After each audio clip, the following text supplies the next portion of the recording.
Listo.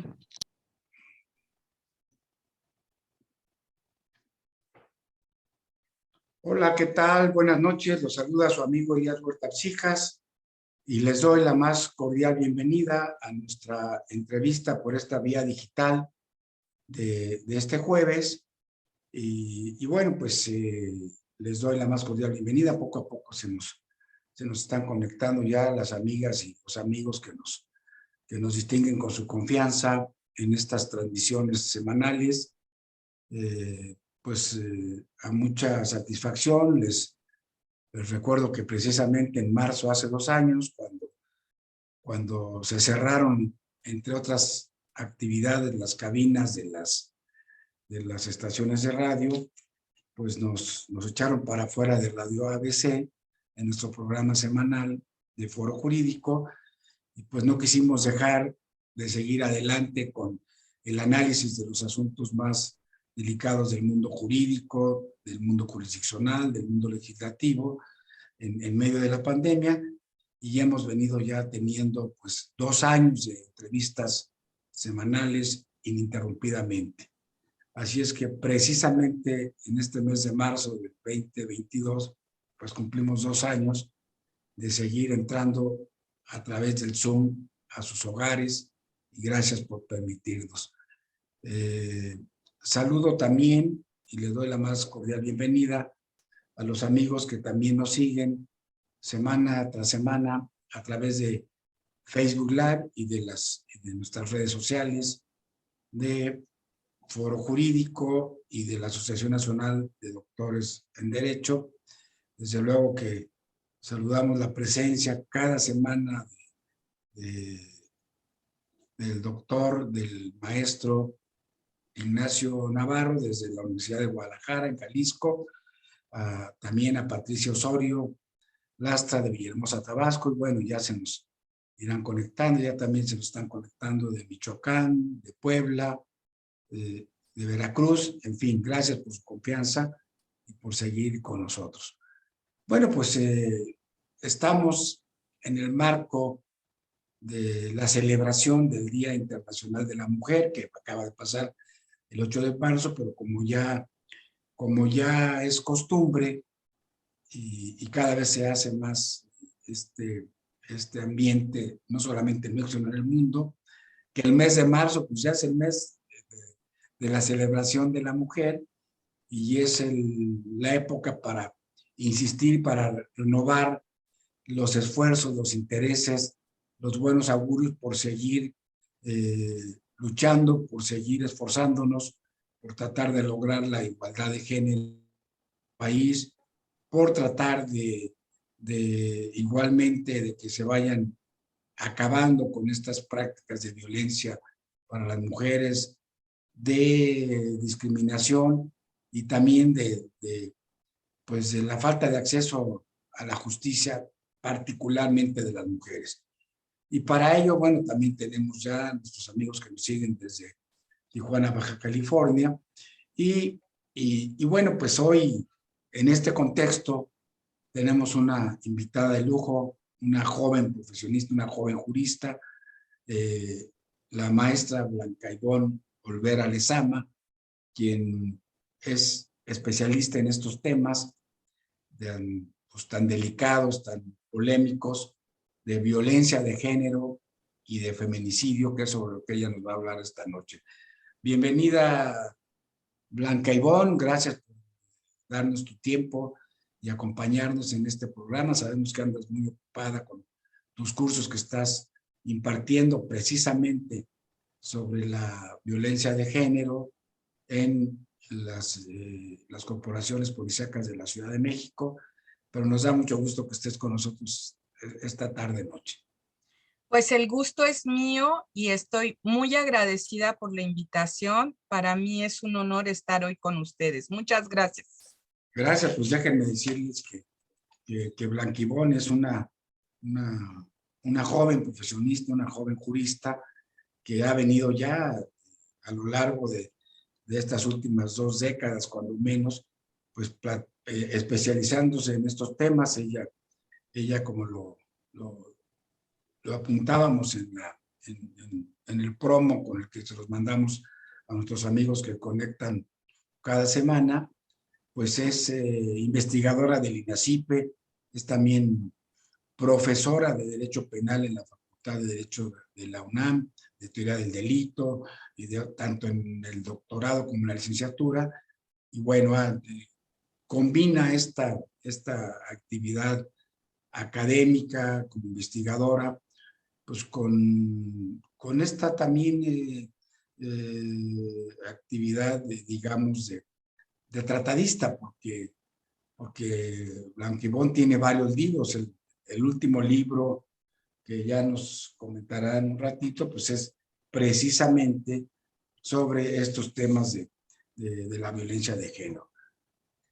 Y bueno, yo la invité precisamente porque ella ha venido abordando estos temas con mucha profundidad, con mucha seriedad, y bueno, en el contexto no solamente del Mes Internacional de la Mujer, sino en el contexto de pues de un lamentable retroceso que hemos venido teniendo a través de estos 2 años de la pandemia del COVID-19, en el que, bueno, se ha transformado el mundo en la forma en que vivimos, en la forma en que nos vamos interrelacionando.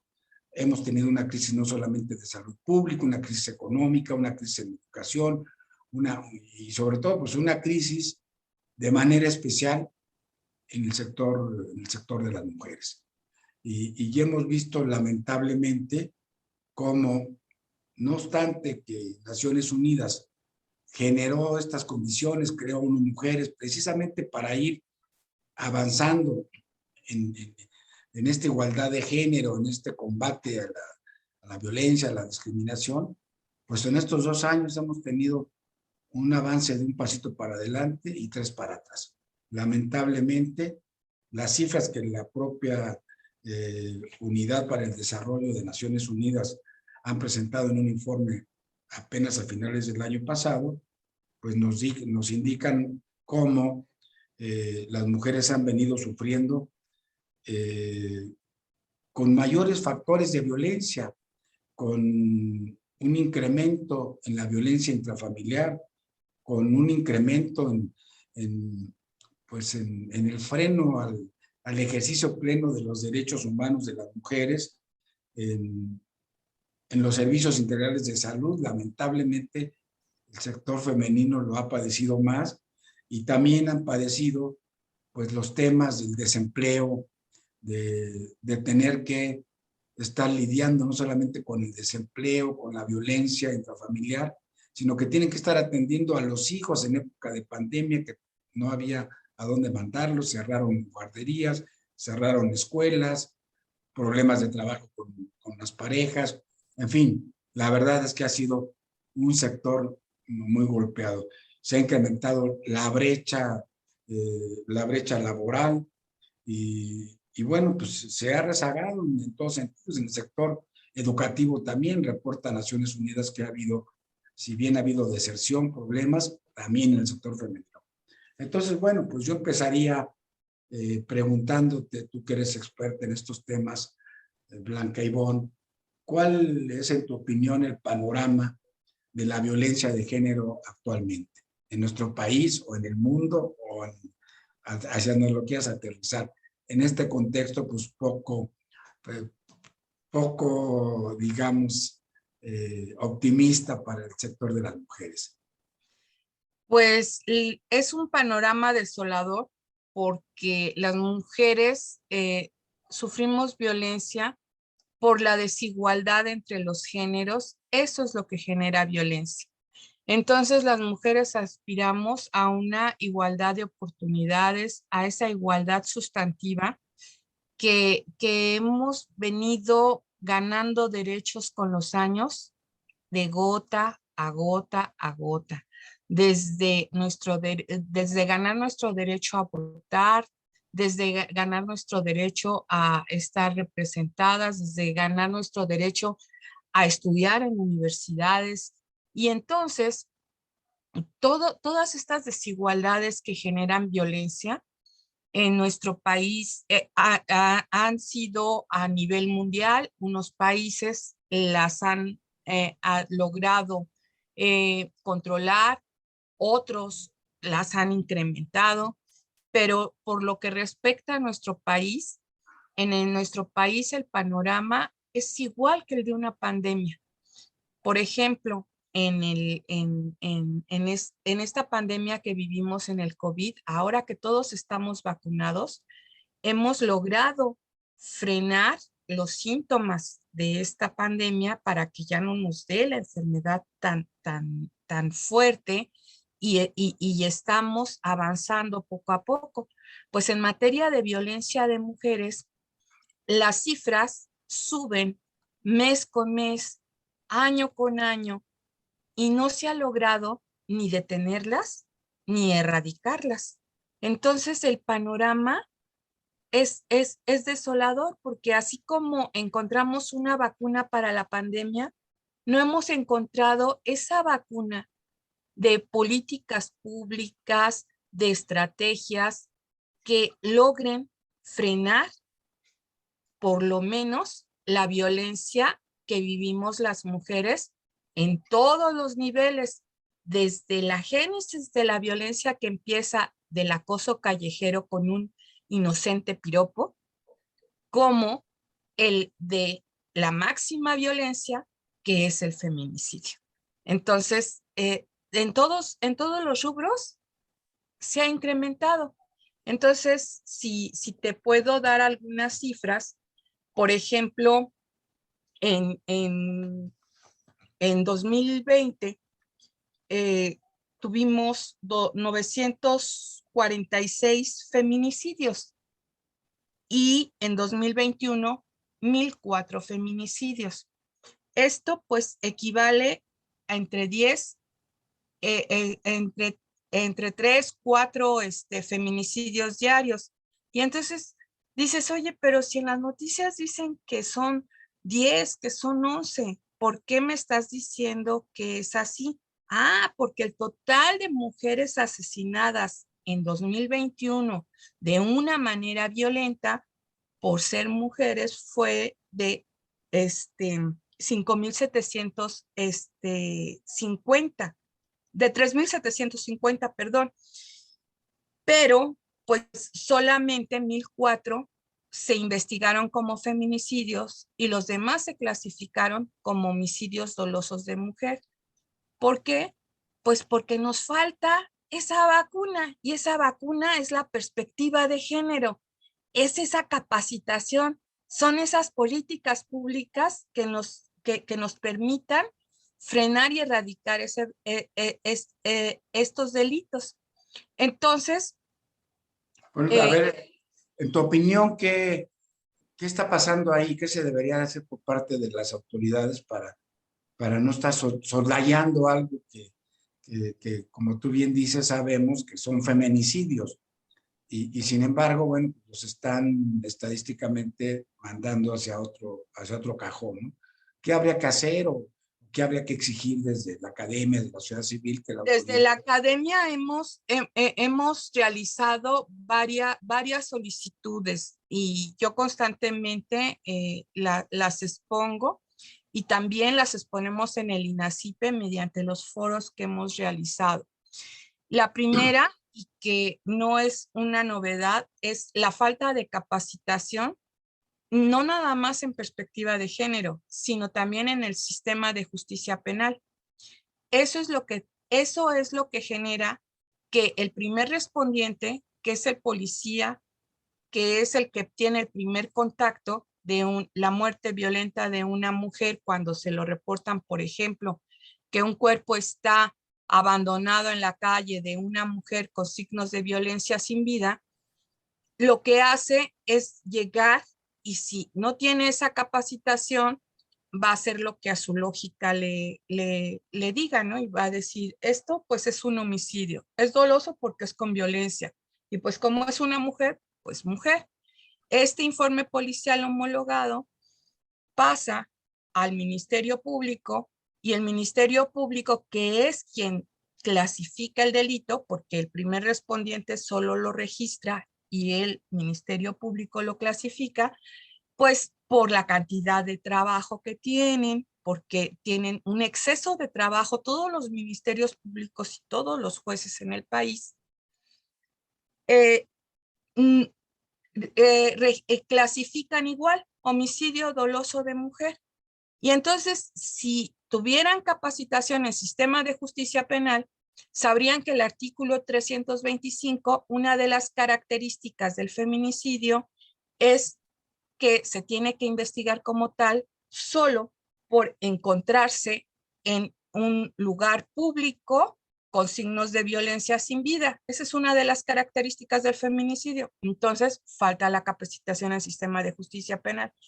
Por otro lado, en perspectiva de género, pues no se ve a la mujer como igual, se ve como un ser humano de menor valía. Y entonces, por eso es que, pues no importa, una más, ¿no? Y lo que pedimos las mujeres es ni una más.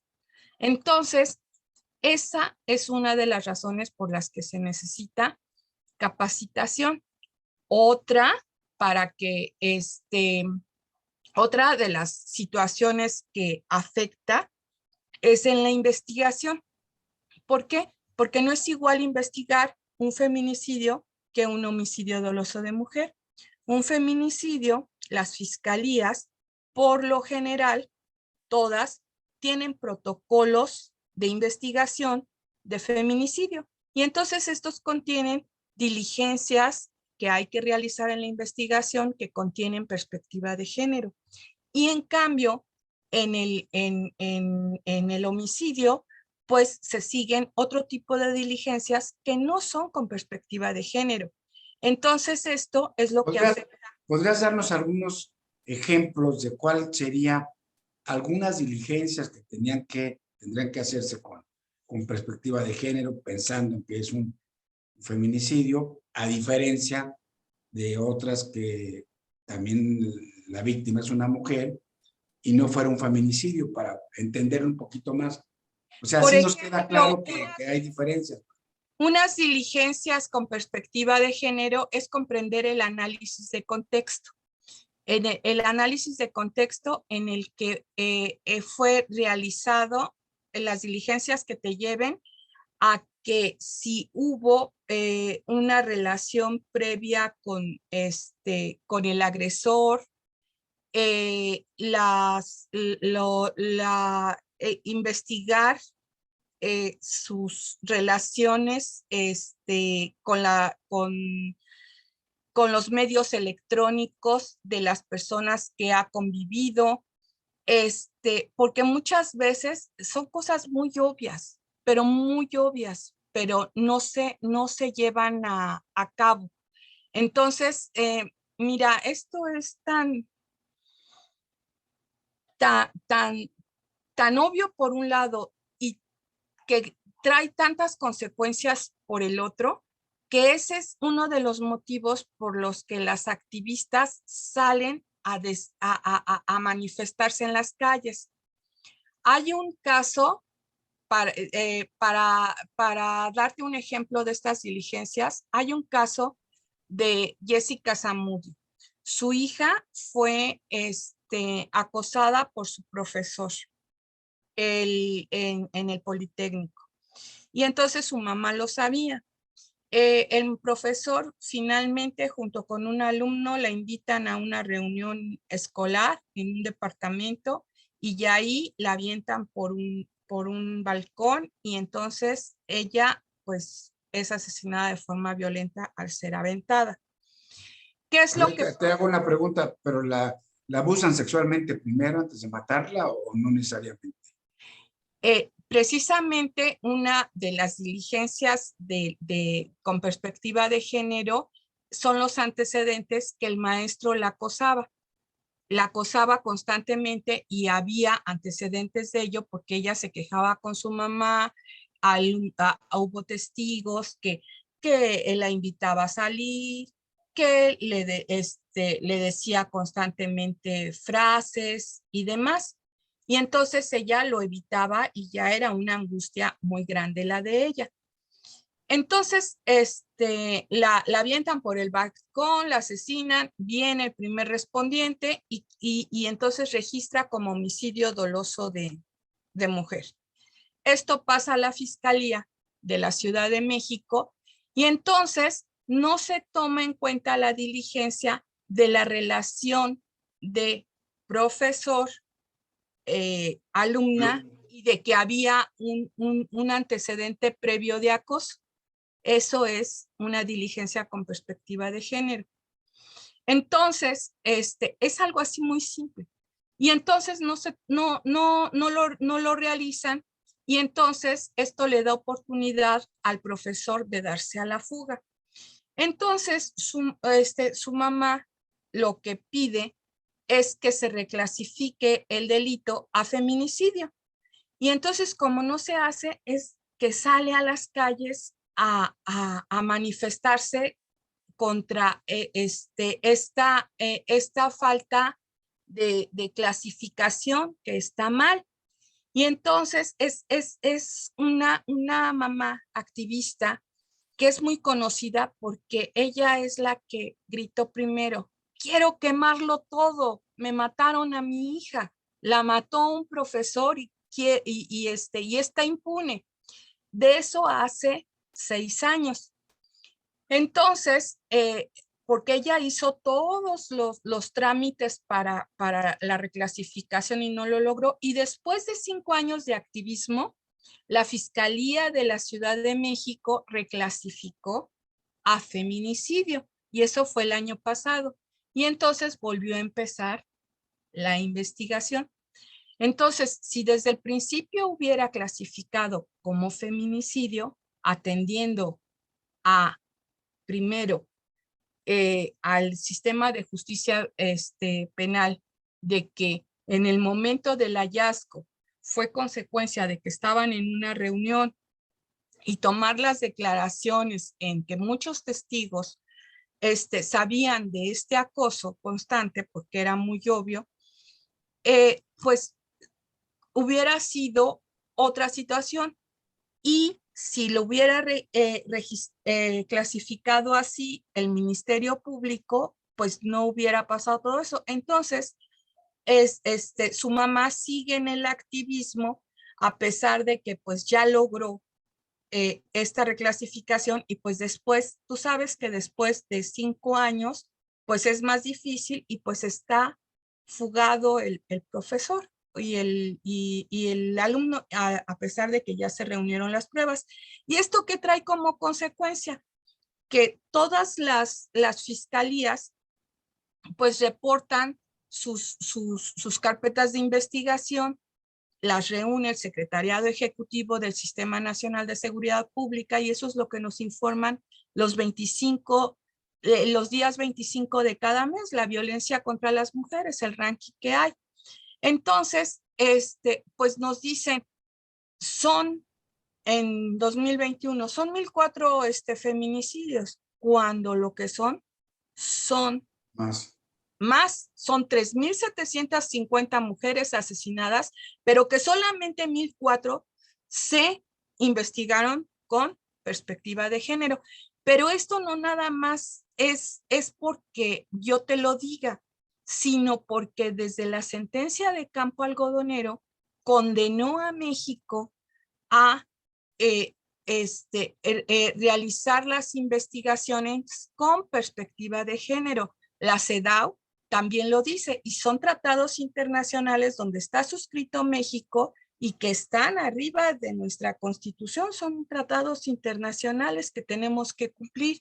Entonces, por eso es que se realizaron estos protocolos de investigación que, hablando de estrategias, muchos de ellos no están actualizados conforme al nuevo sistema de justicia penal. Entonces, una estrategia, por ejemplo, es la capacitación. Otra estrategia es actualizar los protocolos de investigación de feminicidio. Por ejemplo, el de la Ciudad de México, yo colaboré en su elaboración en 2011 y hasta la fecha no se ha actualizado. Entonces, oye, Ivonne, déjame hacerte una pregunta en este contexto. que hablabas de este feminicidio, este caso, digamos, relevante. Todos son relevantes, pero bueno. Claro. Yo he leído, y de entrada, bueno, tu opinión, que el 80% o más de las ocasiones en que hay un feminicidio, el autor material, intelectual, es una persona cercana, una persona conocida, como en este caso platicabas del maestro, pero ¿hasta dónde esto, en tu experiencia, es así? ¿Y cuáles, en tu opinión, serían las principales La, causas? la mayoría de los delitos sexuales son realizados por las personas más cercanas del entorno familiar, del entorno en el que se desenvuelve la víctima, sobre todo en Laboral, niñas, ¿no? académico. La violación que se ha incrementado, es el abuso sexual, ¿no? La pederastía y el feminicidio también, porque como dices, bien dices, es correcto, el 80% de feminicidios son consumados por las parejas sentimentales de las víctimas, ya sea novios, concubinos, esposos. Y entonces esto es lo que esta violencia también se pueden generar políticas públicas, porque mira, la violencia contra las mujeres viene de una cultura patriarcal.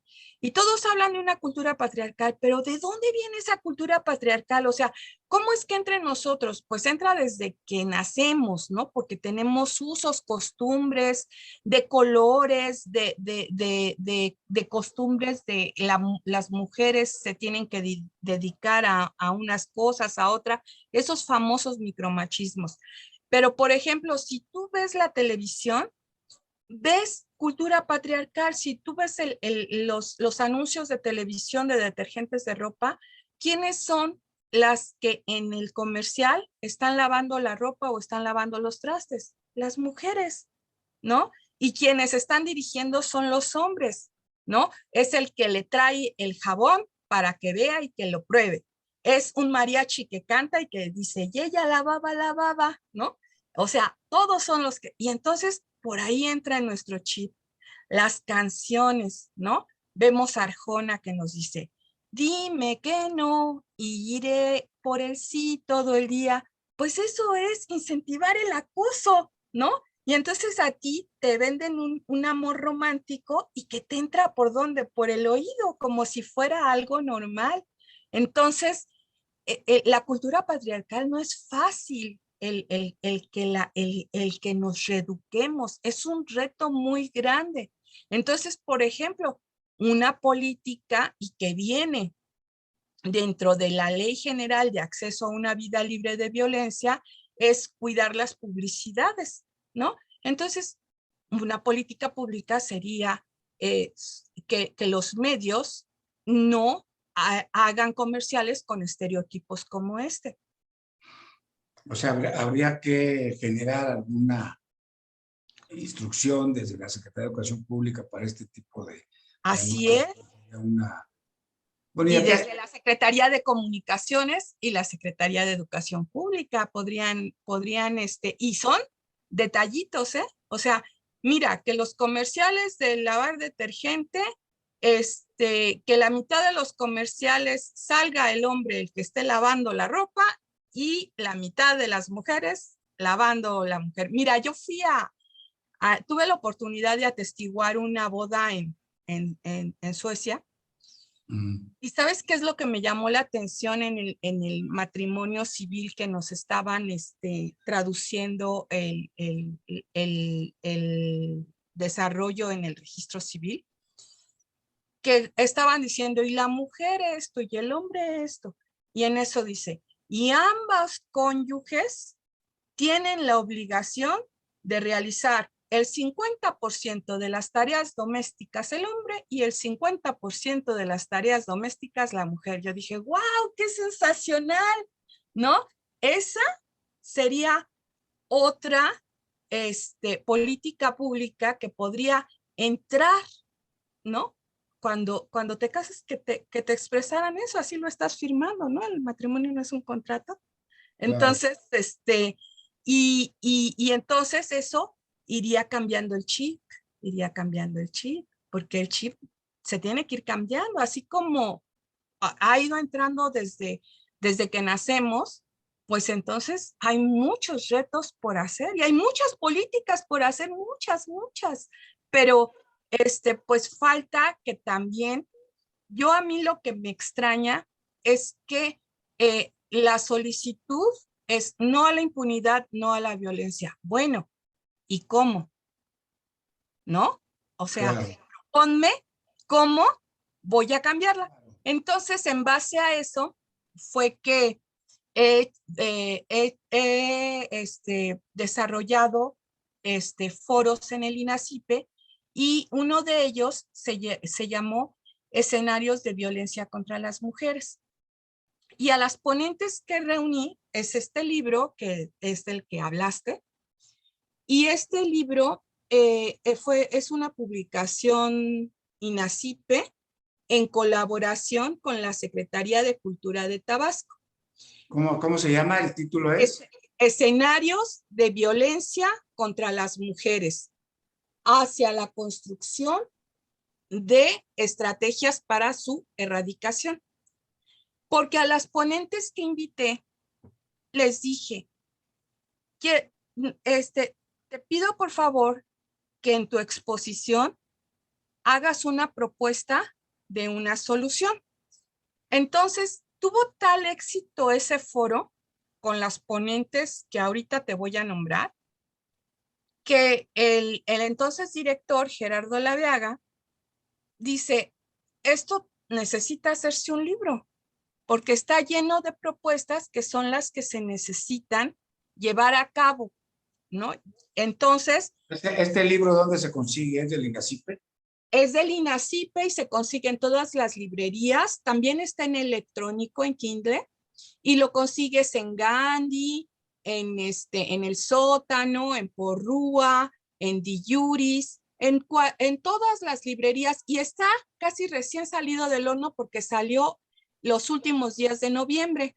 Entonces lleva diciembre, enero, febrero, y de hecho nada más se ha presentado una vez en la Secretaría de Cultura de Tabasco. A Entonces, ver, déjame hacerte una reflexión y una pregunta a sí, propósito del libro. Bueno, ya lo comentamos al principio del programa y es un lugar común que tenemos tantos años, tantas acciones, tanta normatividad que se ha hecho. La propia Corte ha pues emitido jurisprudencia sobre juzgar con perspectiva de género, en fin. Y de repente pues nos damos cuenta que, sobre todo en la pandemia, lamentablemente, pues estamos retrocediendo. Festejamos el año pasado, el año antepasado, celebramos que estamos avanzando en medidas en todo, cuando menos el continente, en Latinoamérica, para llegar a más niveles pues, de equidad de género, de libertad. Tenemos una legislación avanzadísima, casi única en el mundo, de las más avanzadas, en materia de paridad en el área legislativa. Nos estamos acercando hacia niveles altos de paridad en el área jurisdiccional. Y sin embargo, bueno, pues cada año vemos que se incrementa la violencia. Hace poco, en un congreso que hizo el tribunal, la presidencia de la Comisión de Equidad de Género del Tribunal de Justicia Administrativa del Tribunal Federal, hablaba el presidente de la Corte, el ministro Arturo Saldívar, de que somos una sociedad patriarcal, como tú decías, pero que había que erradicarla, que ya íbamos caminando hacia allá, pero no vemos que haya pasos concretos.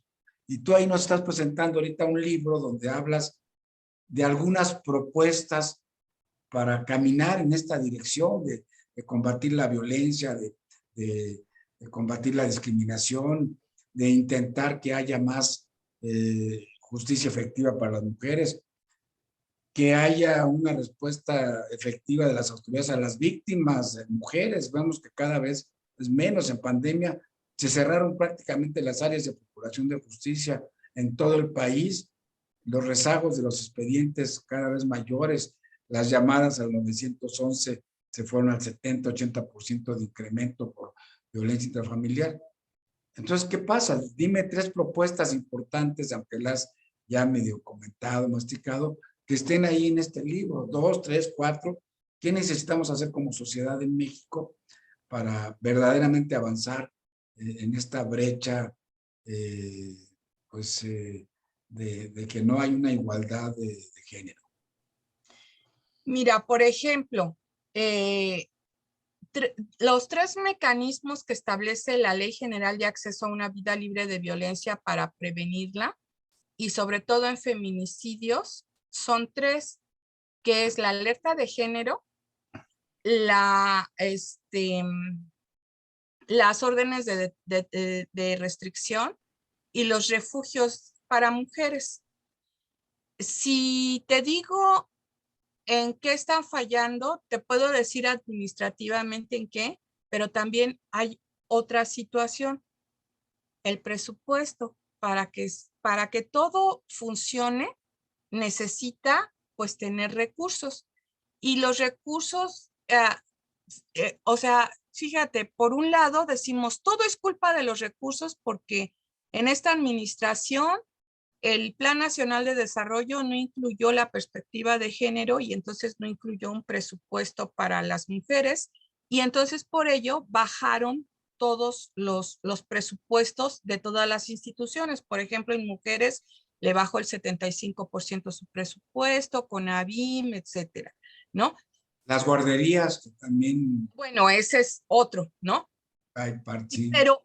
Pero dices, oye, y los otros, las otras administraciones que sí tenían presupuesto, pues estábamos avanzando, pero tampoco habían logrado ni erradicar ni frenar ni erradicar la violencia. Y entonces dices, oye, pues si había dinero y lo estaban, ¿qué es lo que le hicieron? ¿O qué es lo que pasó? ¿No? Pues una respuesta te podría ser es la corrupción, pero otra cosa es que, por ejemplo, en este libro, ¿no? ¿Por qué no funciona la alerta de género? O sea, ¿y qué es la alerta de género? Yo hice un artículo de, pues, que la alerta de género estaba fallando, ¿no? En la antigua, en una revista. Y entonces, para hacerlo, yo le pregunté a todos mis amigos que tenía alrededor, oye, ¿tú sabes en qué consiste una alerta de género? Y todos decían, pues es de la violencia, ¿no? Es de los feminicidios, sí, pero ¿tú sabes cómo la identificas? Porque si tú escuchas una sirena y ves una ambulancia, sabes que te tienes que hacer a un lado porque hay una persona herida. Si oyes un sonido, a lo mejor te da unos segundos mientras viene un temblor, ¿no? Y así. Y entonces, ¿cómo identifico la alerta? ¿Con qué sonido? ¿Con qué color? ¿Cómo? ¿No? Entonces, fíjate, desde que se publicó la, la, la Ley General de Acceso a las Mujeres a una Vida Libre de Violencia en 2007, a nadie se le ha ocurrido ponerle un color o un logo que identifique cuando un municipio o un estado tiene alerta de género. Y entonces, pues los que nos dedicamos al tema, podemos ver el informe en la página web, ¿no? O cada mes que, si es que acaso lo dan, porque a veces lo dan, a veces no lo dan, sobre todo cuando lo dan, son los días 25, que es el Día Internacional contra la Violencia contra la Mujer, o el 8, que es el Día Internacional de la Mujer, el 8 de marzo. Pero entonces dices, ¿y de qué se trata esto? ¿No? Y entonces la ley te dice, es el conjunto de mecanismos que se constituirán o emergerán de un grupo interinstitucional que se conforme para tal efecto. Y tú dices, a ver, nosotros los que estamos en el tema y todo eso nos enteramos, pero dile eso a una persona que vive en una población lejana o en un rancho, en un pueblo, A ver, dile eso. ¿Qué es eso? Que eso es una alerta de género, pues no te va a entender, ¿no? Y entonces todo lo reducían a capacitación o ahora en pandemia, los recursos que se destinaban para eso los destinaron para comprar tapabocas, para así. Y tú dijeras, oye, pero pues ¿cuánto dinero es? El último informe que dio en noviembre la CONAVIM y que está en su página son 622 alertas en municipios y 22 estados que tienen alerta de género. Si tú lo sumas, son 644 alertas de género. Y entonces son 123,000, creo, millones los que se asignaron. Y entonces tú dices, oye, pues es una gran cantidad. Pero si tú lo divides ese dinero entre las alertas, te da a 181,000 por año, por alerta. Y si eso tú lo divides en 365 días, te da 500 pesos por alerta. Dime si 500 pesos te van a servir para hacer acciones en un municipio o un estado contra el feminicidio. Entonces, pues, por un lado, no traducen en bolitas y palitos para que todas las mujeres, que es la mitad de la población de este país, que somos casi 123 millones, la mitad, entiendan que es, y entonces digan, vamos a establecer una acción. Están asesinando frecuentemente a chicas que salen en los antros que están en tal zona, ¿no?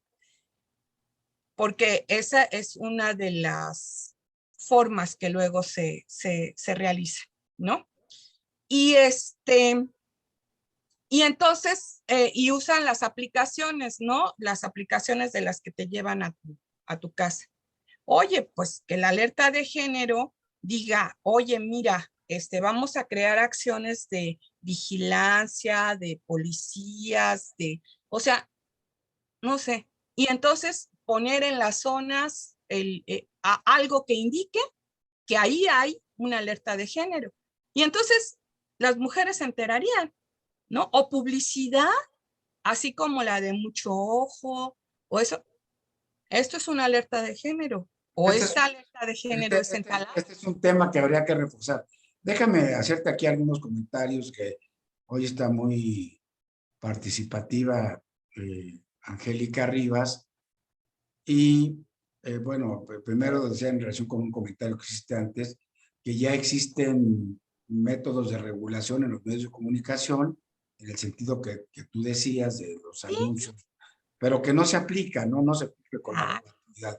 Después ella también apuntaba de la mano, como antes de que tú empezaras a decirlo, se requieren presupuestos con perspectiva de género. Sí, ya tú lo comentaste.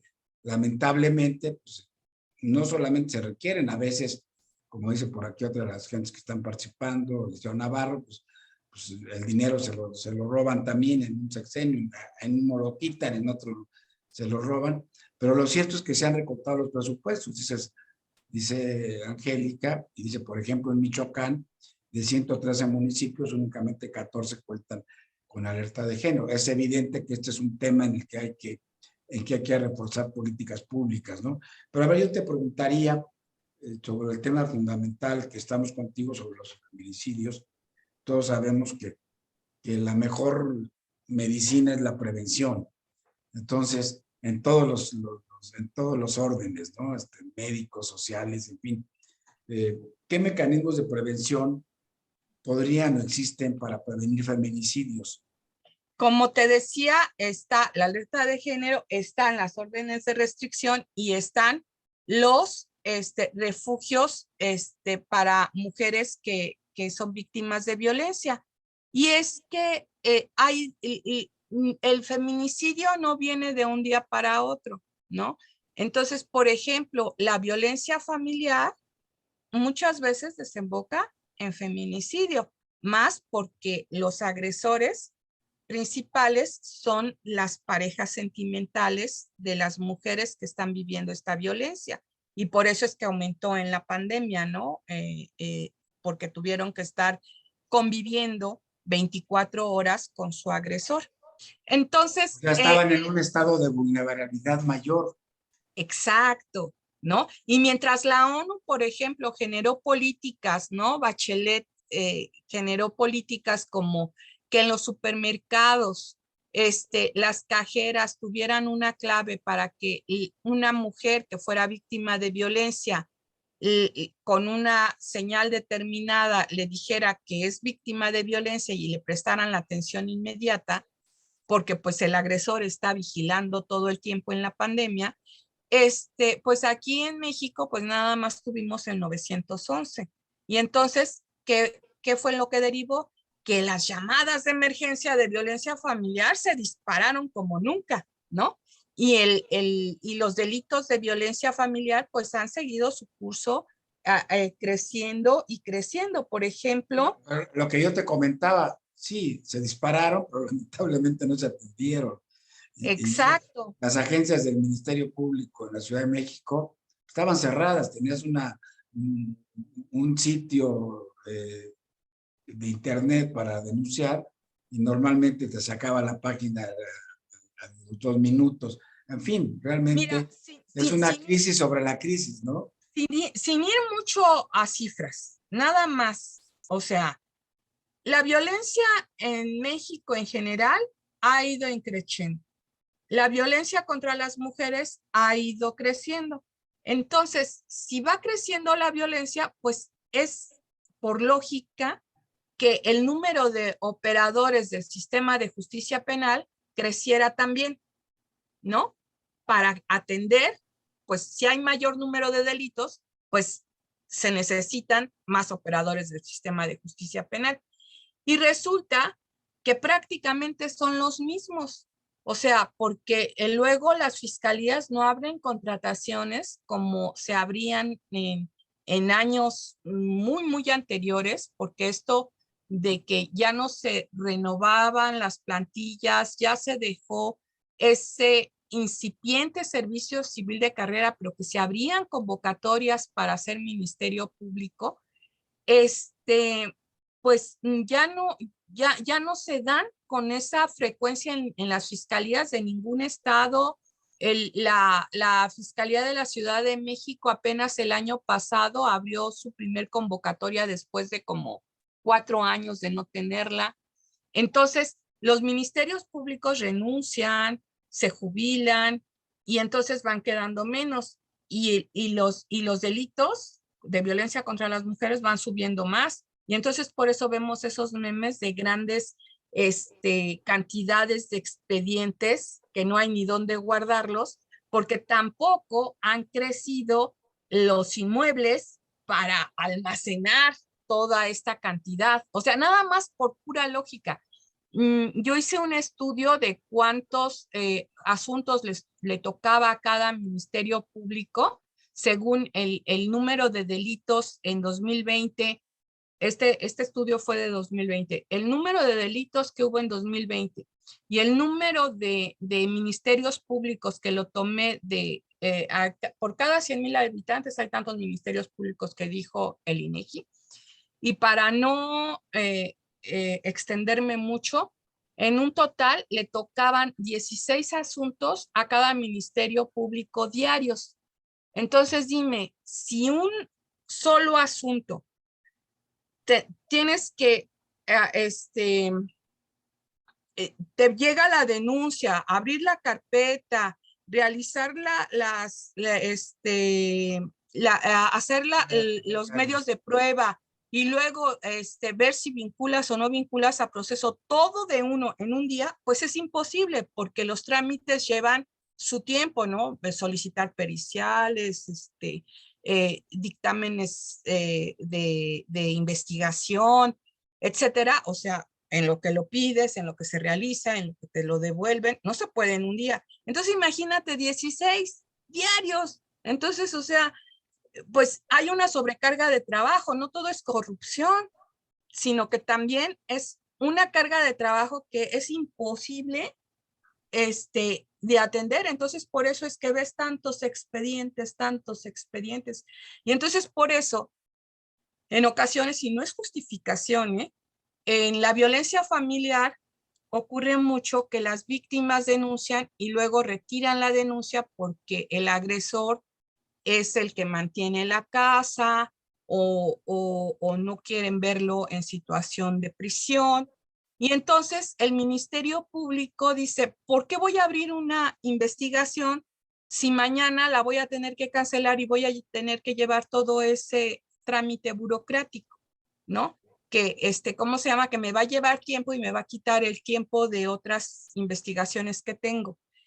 Entonces, y esa es la falta de perspectiva de género que tiene el funcionario, porque a pesar del mucho trabajo que tenga, a pesar de que si la víctima decide retirar la investigación, tiene que abrirla y tiene que seguirla, porque mientras haya una mujer que está siendo violentada, tiene que encontrar justicia y no se le puede negar por estas situaciones administrativas. Entonces, una parte es esa, otra es la corrupción, obviamente, que hay en los medios laborales, y hay gente buena y gente mala en todo el mundo. Hay ministerios, hay públicos buenos, hay malos, por eso es que hay delincuentes, hay gente mala, hay gente buena, ¿no? Y eso es en todas las... Ivonne, estamos llegando ya a la recta final del programa. Es muy interesante, es un tema muy complejo. La verdad es que lo expones y lo defiendes con mucha vehemencia y pasión, lo cual me gusta. Seguramente en breve te invitaré a otro programa para continuar con estos temas. Pero yo quisiera hacerte una pregunta, esperando una respuesta breve para entrar a un par de reflexiones finales. Bueno, nosotros en Foro Jurídico, desde hace 5 años, como comentaba contigo, establecimos una manera de reconocer estos liderazgos de mujeres, abogadas que están luchando todos los días desde sus trincheras de todo tipo, precisamente por la igualdad de género, por acabar con la discriminación, por acabar con la violencia y porque haya un acceso efectivo de la justicia para las mujeres. Instituimos una celebración de las abogadas más influyentes en México y hemos traído 30 en cada año, tanto el sector público como el sector privado, y ya tenemos más o menos 155 años, que precisamente hoy tuvimos un primer desayuno para irlas conjuntando. Muy interesante este fenómeno. Pero bueno, en este marco, yo dedico marzo y abril a entrevistar casi puras mujeres con estos temas, ¿no? Y hace un par de semanas que estuve entrevistando a una de nuestras abogadas influyentes, surgió una pregunta ahí que ya no me dio tiempo de formularla, estaba complicadona, que decía, bueno, en este panorama difícil que estamos viviendo de la guerra Rusia-Ucrania, en fin, decía, a ver, ¿y qué sucede? Que las mujeres no se involucran en la guerra, sino nada más son los maridos los que tienen que estar al frente, en la batalla, en fin. Entonces yo leí un artículo tuyo hace poco de Excelsior, donde hablas precisamente de la participación de la mujer en la guerra. Entonces me pareció muy interesante. Danos un comentario muy rápido sobre este tema de la participación de la mujer en la guerra. La participación de la mujer en la guerra se había limitado a ser víctimas, sobre todo víctimas de violación. La violación está clasificado por el Estatuto de Roma como un delito de lesa humanidad y es también clasificado como uno de los mayores actos de tortura según el Protocolo de Estambul. Entonces, pero eso está cambiando, porque el papel de las mujeres hoy en la guerra en Ucrania ha cambiado, porque ahora las mujeres son participativas. De entrada, la subsecretaria de Defensa de Ucrania, la que está tomando las decisiones, es mujer, no es hombre, ¿sí? Entonces, los hombres siempre son los que toman las decisiones en las guerras. Y hoy en Ucrania, las decisiones en materia de defensa son de mujer. Y está teniendo, y se está haciendo de todas las herramientas, hasta por Facebook está solicitando personas y ya formó una legión, así tipo la legión extranjera, que está yendo a colaborar a Ucrania. Luego tenemos en Alemania a Christine Labrechet. Ella apoya a Ucrania con armas defensivas, antitanques y misiles. En Bélgica tenemos a Ludwine de Donder, que colaboró con 800 toneladas de combustible y 2,000 metralletas. O sea, las mujeres son las que están tomando decisiones. En los Países Bajos tenemos a Kasia Ollegren, que colaboró su país con 200 misiles terra-aire tipo Stinger. En Francia tenemos a Florence Party, que colaboró Francia con 300 millones de euros y material defensivo. En España, a Margarita Robles, que colaboró con 20 toneladas de ayuda humanitaria. En Dinamarca, con Mette Frederiksen, colaboró con 4 jets F-16. Y la presidenta de la Comisión Europea, Ursula von der Leyen, fue quien anunció medidas que paralizaron las transacciones de los bancos, del Banco Central de Rusia y la exclusión de varios bancos rusos. Entonces, le pegó a Rusia donde más le duele el dinero, ¿sí? Y es una mujer. Y también la directora del Banco Internacional también es una mujer y también tomó esas medidas. Entonces, y la última, Michelle Bachelet, ¿no? Que dice que tomaron la determinación en la ONU que después de terminar que esta guerra se van a ver los casos por la Corte Penal Internacional por los delitos de lesa humanidad que se están cometiendo. Entonces, pues las mujeres en el mundo están tomando decisiones, así como dice Ruth Bader, que la tengo aquí, que dice, las mujeres pertenecen a todos los lugares donde se toman decisiones. Entonces, pues estamos avanzando. Qué bueno, qué interesante dato. Con esto responderías a alguien que nos hizo una pregunta hace 2 semanas y que ya no salió al aire. Pues mira, estamos llegando al final del programa. Yo, la verdad, te aprecio mucho. Luis Ignacio Navarro también agrega tu comentario. Dice, en la Revolución Mexicana, las soldaderas y adelitas nos pusieron el ejemplo de cómo las mujeres se involucran, ¿no? Claro.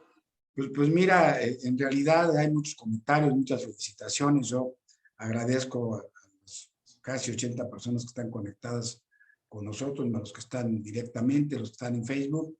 Agradezco a los magistrados Napoleón Fillat, que están atentos, al magistrado Saldaña, a Moisés Moreno, nuestro presidente expresidente de la Academia Mexicana de Ciencias Penales, en fin, a muchas gentes que están conectadas, que nos sigan desde diferentes partes de la República, del Estado de México. Y no me queda más que felicitarte y pedirte, para despedir el programa, que nos des una reflexión final sobre este delicado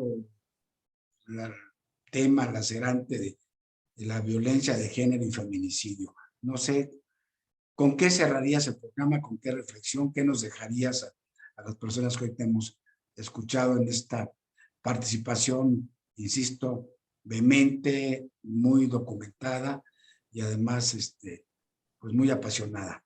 Por favor, Ivonne, un comentario final. Bueno, es que cuando te gusta lo que haces y te gusta el tema y te gusta la investigación, pues es un gusto, ¿no? Por eso es que te decía que era un gusto estar aquí. Entonces, a mí dame tantito espacio y yo me suelto hablando. Entonces, pues mira, yo creo que también a nivel personal hay una situación en la que necesitamos avanzar, que es en la denuncia. Las mujeres tenemos miedo a denunciar, las mujeres tenemos miedo a denunciar porque no nos crean, porque va a ir en nuestra contra, en situaciones de hostigamiento porque vamos a perder nuestro trabajo, en situaciones de violencia digital que no nada más se limitan al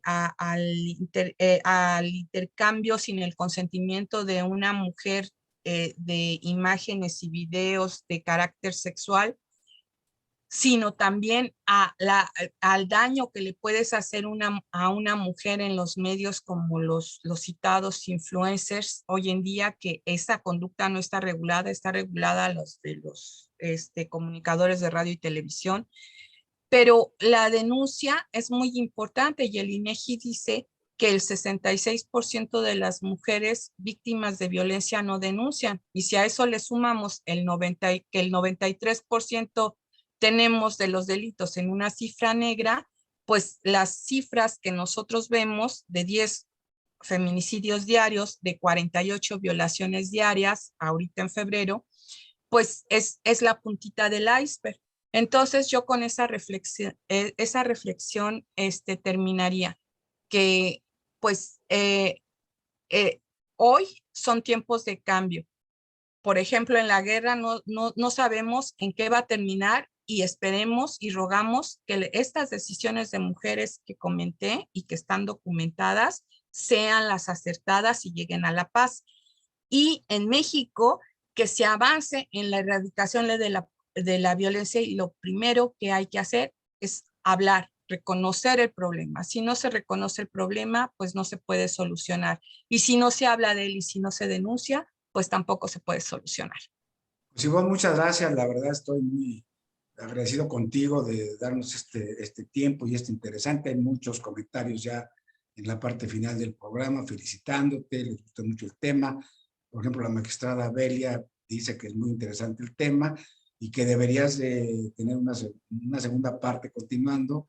Y bueno, nos pregunta que saber dónde puedes checar este foro. Todos las entrevistas que hemos tenido a lo largo de 2 años en este espacio digital de Foro Jurídico, las pueden consultar en YouTube. Ahí están todas las entrevistas. Bueno, pues hay felicitaciones. La verdad es que yo también te felicito, te reitero mi agradecimiento y le reitero también mi agradecimiento a todas las personas que se conectaron hoy con nosotros, particularmente quienes nos distinguen con su confianza de diferentes entidades del país, obviamente desde aquí, desde la Ciudad de México, del Estado de México, y pues estaremos pendientes para preparar un segundo programa con estos temas. Blanquibón, gracias. Pues no me resta más que despedirme, desearles buenas noches y agradecerles una vez más por su atención y su confianza. Hasta luego. Buenas noches a todos.